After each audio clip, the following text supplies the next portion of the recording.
What's going on, YouTube? I have a confession to make. I did not pick up any silver today. But I did work an unscheduled day.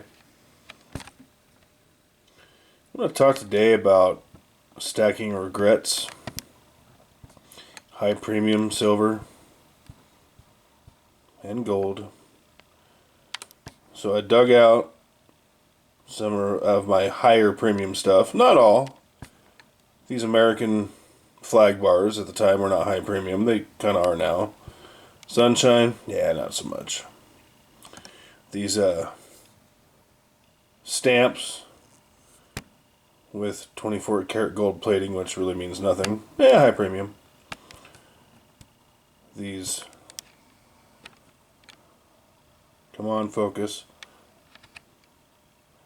These mercury dimes, which aren't really mercury dimes, they're mercury dime pieces, rounds, but they're 999, not 90%.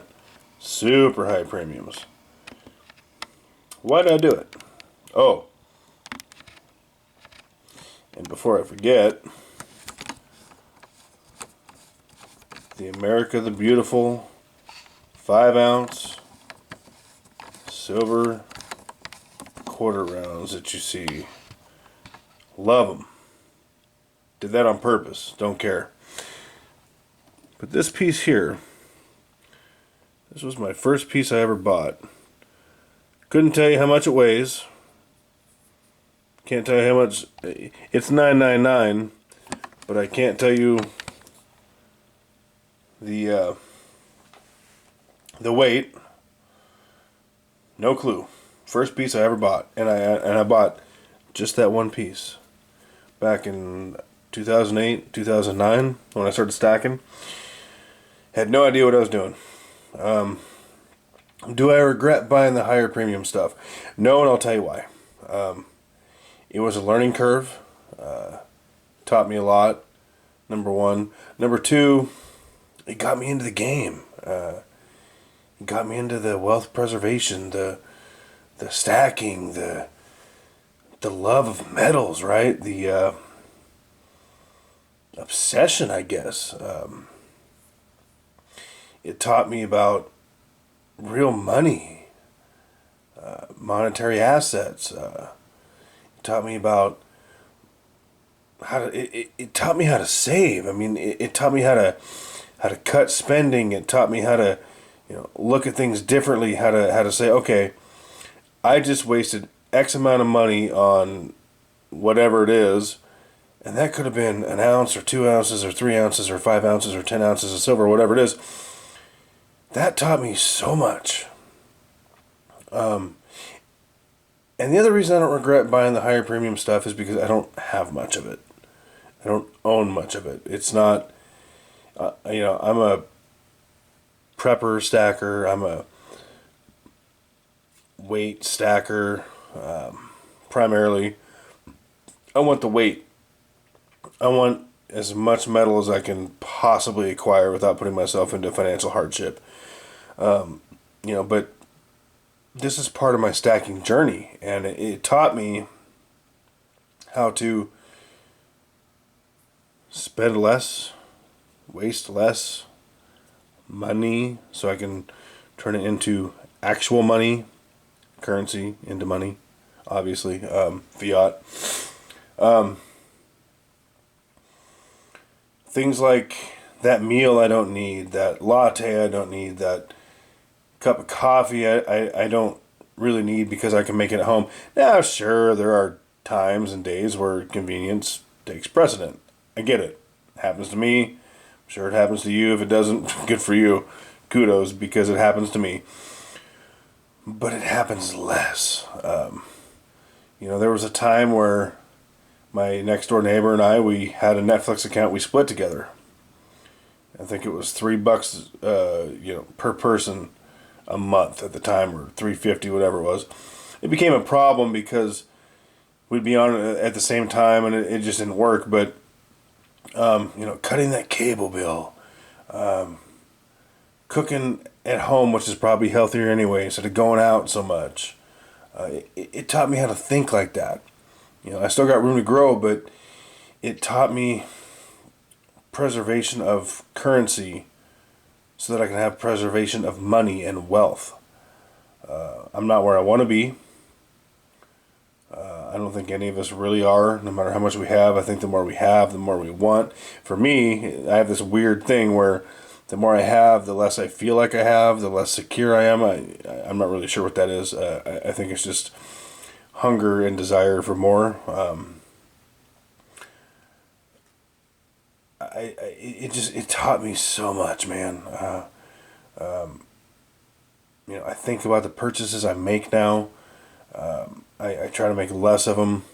And when I first started doing this, I used to spend money on money, meaning currency on silver and gold. And I am primarily a silver stacker. I do have gold. I am in the market for more gold and more silver. I prefer silver to gold aesthetically. And opportunity wise, I can't talk, excuse me. It's like 3 o'clock in the morning. But I love gold, don't get me wrong. But it taught me how to think long term, right? It taught me how to take my currency, which I looked at as money at the time, and turn it into real money. And when I first started doing that, I felt like, oh man, I'm out, X amount of dollars, blah, blah, blah. Then I realized as time went on, I'm not out that money, that currency, money. I'm converting it into actual money.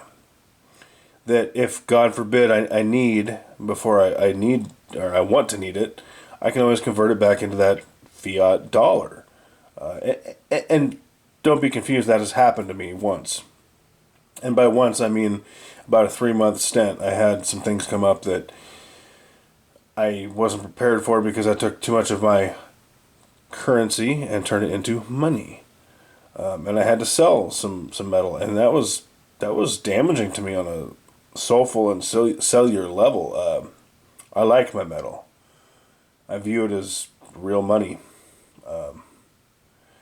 And what happened after I did that was I got hungrier, and I cut more costs. I cut more spending. I went out less. I did less things. I even called my internet provider and said, listen, man, you're charging me too much. I need a deal, or I'm going to go down the road to this other place. And they made me a deal, and they kept their word. And I did these things so that I could make up for and increase upon the things I had to, the metal I had to sell that I did not want to sell. And I'm grateful that they were there and that I had that opportunity. But it still bothers me.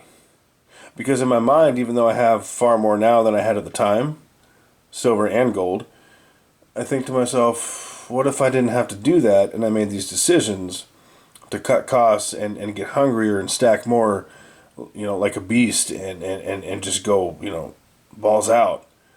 What would happen if I would have done those things without having sold any metal to begin with?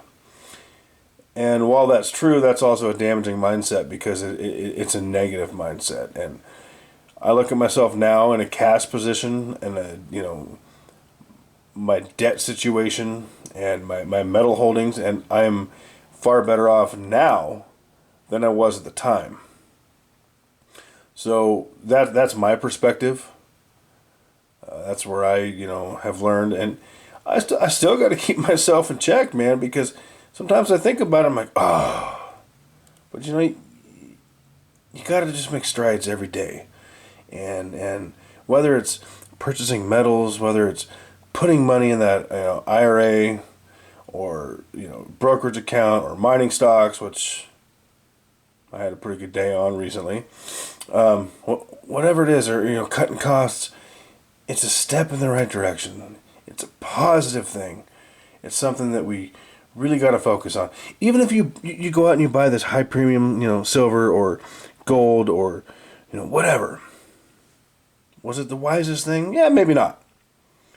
but it's still something you can turn into cash, fiat, trade. It's still an asset you have that you didn't have before. So it's important to try to make the best decisions possible. When you fall short, unless you're impervious to it, you will. I have, I do, and I will again. But at the end of the day, if you're stacking, you're winning. Constitutional Stacker. Appreciate you guys. Like, subscribe, comment. The support of the community is amazing.